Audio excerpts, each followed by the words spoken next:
مرحبا أهلا النوادي.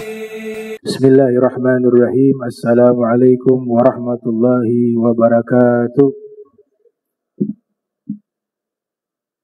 Alhamdulillah, puji syukur kehadirat Allah, salawat dan salam senantiasa kita curahkan kepada junjungan mulia Nabi kita tercinta Sayyiduna wa Maulana Muhammad sallallahu alaihi wasallam beserta segenap keluarga beliau, sahabatnya dan umatnya. Yang saya muliakan, saya hormati Imam Masjid Al-Muhajirin Ami Alwi Albar beserta seluruh jamaah yang hadir. Mudah-mudahan Allah Subhanahu wa taala berikan kita istiqamah dan mendapatkan husnul khatimah ba'da tulil umur wal afiyah. Amin ya rabbal alamin. Qala muallif rahimahumullah,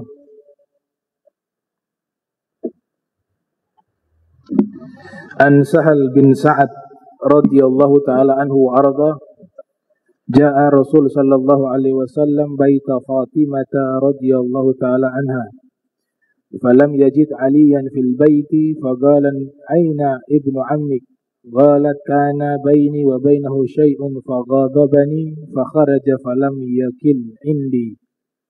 yakul indi فقال النبي صلى الله عليه وسلم لإنسان انظر أين هو فجاء فقال يا رسول الله هو في المسجد راقد فجاء رسول صلى الله عليه وسلم وهو متجع قد سقط رداؤه عن شكه وأصابه التراب فجعل رسول صلى الله عليه وسلم يمسحه عنه وهو يقول قم أبا تراب قم أبا تراب. Hadis yang ke-278, bab naumi rijal fil masjid, bab tidurnya seseorang di dalam masjid atau tidurnya orang di dalam masjid. Dari Sahal bin Sa'ad berkata, Rasul sallallahu alaihi wasallam mendatangi rumahnya putri beliau Sayyidah Fatimah Az-Zahra. Falam yajid Aliyah, Nabi tidak menemukan Imam Ali di rumah tersebut. Faqalan Nabi li insan, kemudian Nabi bersabda kepada seseorang, cari di mana Imam Ali sekarang. Ada orang yang mencari Sayyidina Ali bin Abi Thalib. Faja'a faqal ya Rasulullah huwa fil masjid. Ternyata orang tersebut mendapati Imam Ali ada di masjid dan mengatakan, ya Rasulullah, huwa fi masjid raqid. Imam Ali sedang ada di masjid, sedang berbaring, sedang tidur. Raqid artinya tidur. Faja'a Rasul sallallahu alaihi wasallam, kemudian Nabi mendatangi Imam Ali di masjidnya. Ini masjidnya di Masjid Nabawi di kota Madinah. Wa huwa muttaji'un qad saqata rida'uhu an shikkihi. Imam Ali sedang berbaring di masjid.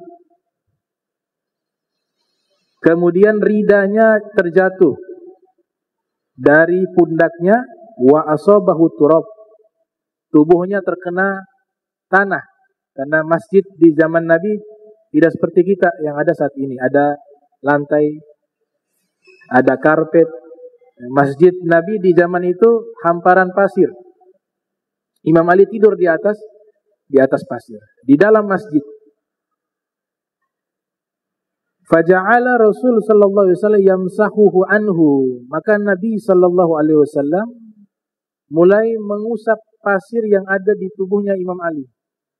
Dibersihkan pasir yang ada di tubuhnya Imam Ali dalam keadaan Imam Ali sedang berbaring. Wa huwa yaqul, kemudian Nabi berkata, kum aba turab, bangun wahai bapaknya tanah. Karena posisinya beliau tidur di atas tanah dan tubuhnya penuh dengan tanah. Nabi katakan, bangun wahai bapaknya tanah. Kum aba turab, bangun wahai bapaknya tanah. Nah, Sayyidina Ali bin Abi Thalib pernah ditanya, julukan apa yang paling engkau senangi? Julukan apa yang paling engkau senangi? Beliau menjawab, julukan Abu Turab, bapaknya tanah.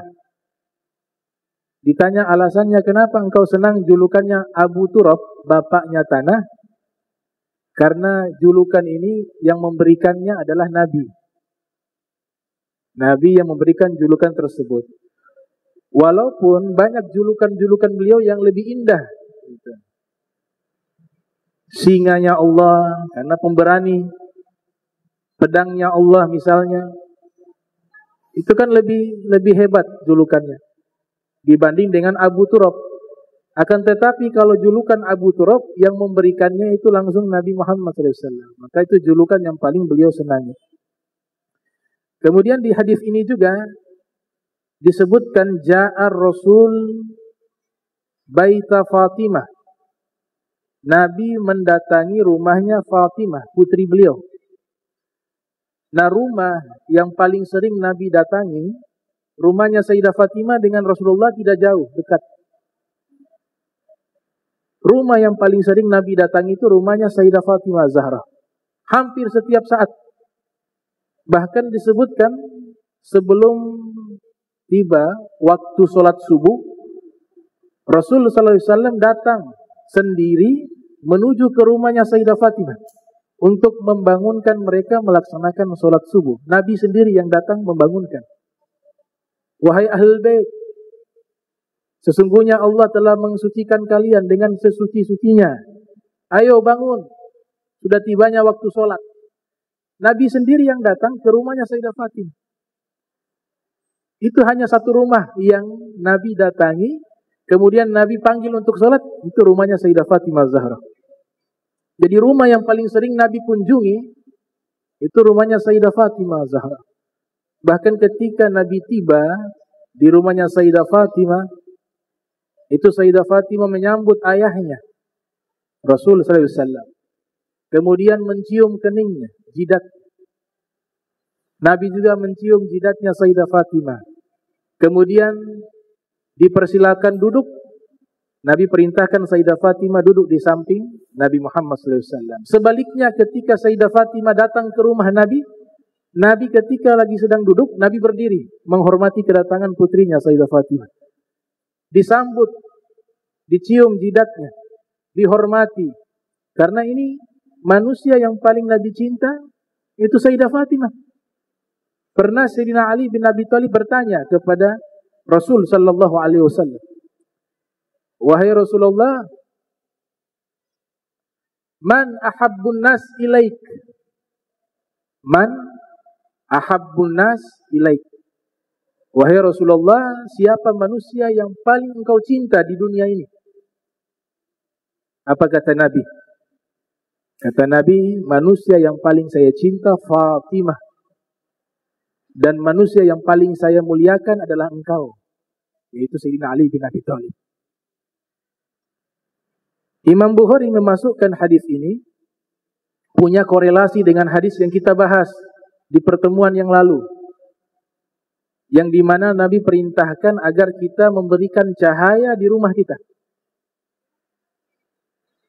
Ij'alu min buyutikum min solatikum wala tattakhidhuha qubura.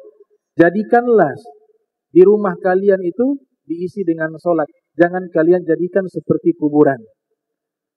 Nabi perintahkan nawwiru manazilakum bis solati wa qiraatil Quran. Hadis diriwayatkan oleh Imam Baihaqi yang lahir tahun 384 Hijriah, wafat 458 Hijriah. Beliau meriwayatkan hadis Nabi bersabda, berikanlah cahaya di rumah kalian dengan solat dan membaca Al-Quran. Korelasinya dengan hadis yang dibacakan tadi, hadis 278. Di sini disebutkan rumahnya Sayyidah Fatimah. Rumahnya Sayyidah Fatimah Zahra yang ditempati oleh suaminya Imam Ali bin Abi Thalib. Kemudian ditempati oleh kedua putranya.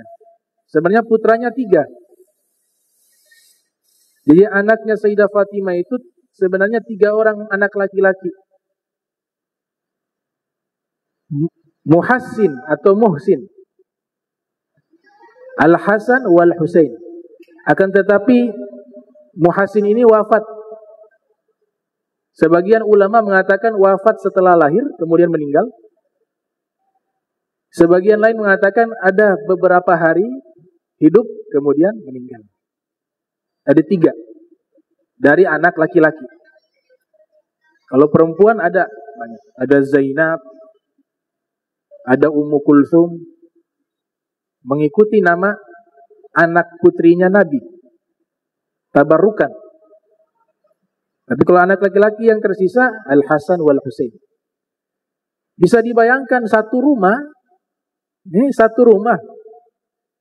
ditempati oleh pemimpin wanita ahli surga, Sayyidah Fatimah. Ini yang menyatakan Rasul sallallahu alaihi wasallam. Fatimatu sayyidatun nisa'i ahlil jannah. Fatimah pemimpin wanita ahli surga. Kenapa dinamakan Fatimah? Fatomaha Allah minan nar.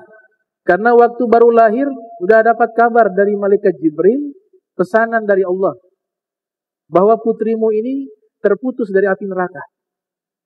Maka berikan nama kepadanya Fatimah, wanita yang terputus dari api neraka. Luar biasa.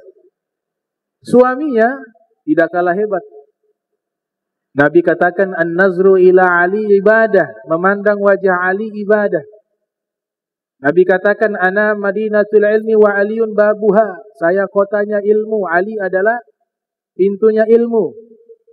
Nabi katakan juga dalam hadis yang diriwayatkan oleh para ulama hadis bahwa pangkatnya Ali seperti Harun dengan Musa. Pangkatnya Ali dengan Nabi Muhammad seperti Nabi Harun dengan Nabi Musa. Amtardo antakuna minni bimanzilati Harun min Musa, kata Rasulullah. Illa annahu la nabiyya ba'di. Apakah engkau tidak senang wahai Imam Ali? Engkau pangkatnya di sisiku seperti pangkatnya Harun dengan Musa. Hanya saja tidak ada nabi setelahku, kata Rasulullah. Di dalam kitab Fadailu Imam Ali bin Abi Thalib, Nabi mengatakan, Ya Ali, anta sayyidul Arab wal Ajam. Wahai Ali, engkau pemimpin bangsa Arab dan non-Arab. Di dalam kitabnya Syekh Muhammad Yasin Al-Fadani berjudul Al-Arba'in Al-Buldaniyah, Nabi bersabda, Allah wahyukan kepadaku, Inna Allah Azza wa Jal auha alayya fi Ali thalathata asya. Allah wahyukan kepadaku 3 hal tentang kemuliaan Ali bin Abi Thalib. Yang pertama, annahu sayyidul mu'minin, bahwa beliau adalah pemimpin orang beriman. Yang kedua, imam muttaqin, pemimpin orang-orang bertakwa. Wa ghaid ghurral muhajjalin, dan pemimpin orang-orang yang bercahaya di hari kiamat. Itu Imam Ali bin Abi Thalib. Ini suaminya Sayyidah Fatimah Zahra. Kedua putranya pemimpin pemuda ahli surga. Nabi katakan Sayyidah Syababi ahli jannah Al-Hasan wal Husain. 2 orang pemimpin pemuda ahli surga, Al-Hasan wal Husain. Tinggal satu rumah. Tinggal satu rumah. Apakah ada rumah yang lebih baik selain rumah para nabi, selain rumahnya Rasulullah di muka bumi ini? Apakah ada rumah yang penghuninya lebih hebat sebagaimana rumahnya Sayyidah Fatimah Zahra? Tidak ada. Di alam dunia ini tidak ada rumah sehebat itu. Oleh sebab itu rumah mereka Allah sebutkan dalam Al-Quran. Rumah mereka Allah sebutkan di dalam Al-Quran. Di surat An-Nur. Suratnya cahaya. Surat cahaya. Artinya rumah yang paling bercahaya dan sumber cahaya itu rumahnya Sayyidah Fatimah, rumahnya Imam Ali, rumahnya Al-Hasan wal Husain. Disitulah Nabi titipkan ilmu. Disitulah Nabi titipkan akhlak. Disitulah Nabi titipkan magam. Magam-magamnya para aulia di rumah itu. Di surat An-Nur ayat 36 Allah Subhanahu wa taala berfirman, "Fi buyutin azinallah an turfa' wa yuzkar fiha ismuhu yusabbihu lahu fiha bil ghuduwi wal asal." Di rumah-rumah tersebut Allah Subhanahu wa taala mengizinkan namanya diagungkan dan namanya disebut. Di rumah tersebut senantiasa bertasbih kepada Allah di waktu pagi dan di waktu sore hari.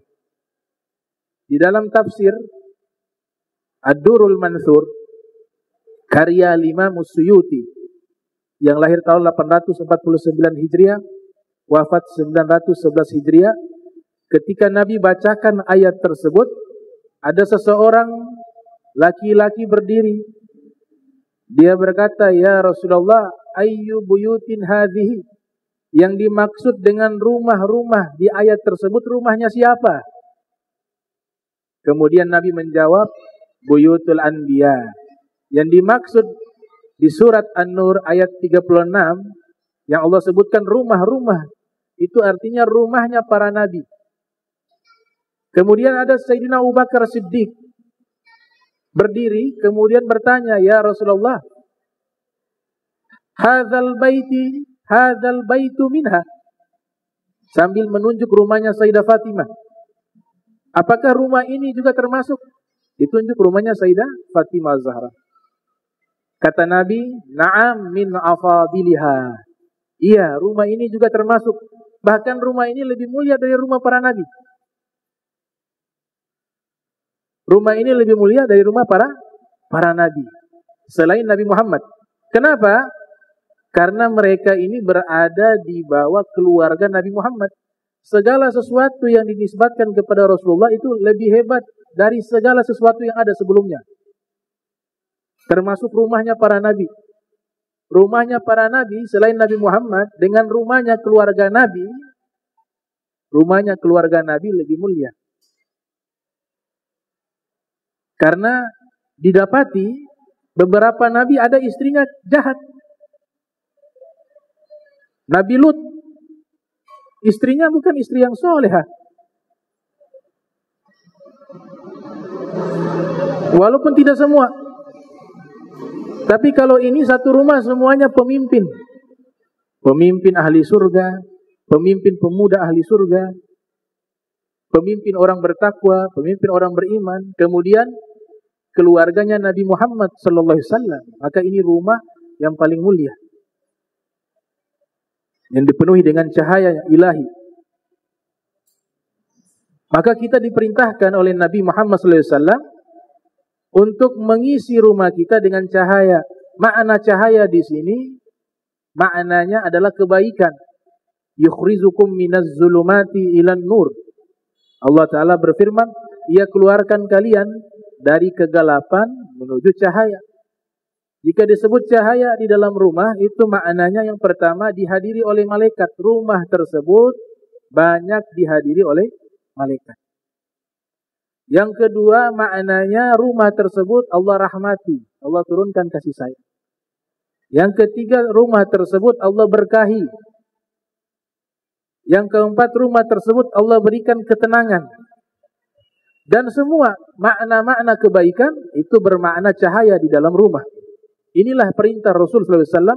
Nawwiru manazilakum bis-salati wa qiraatil Qur'an. Terangilah rumah kalian dengan salat dan membaca Al-Quran.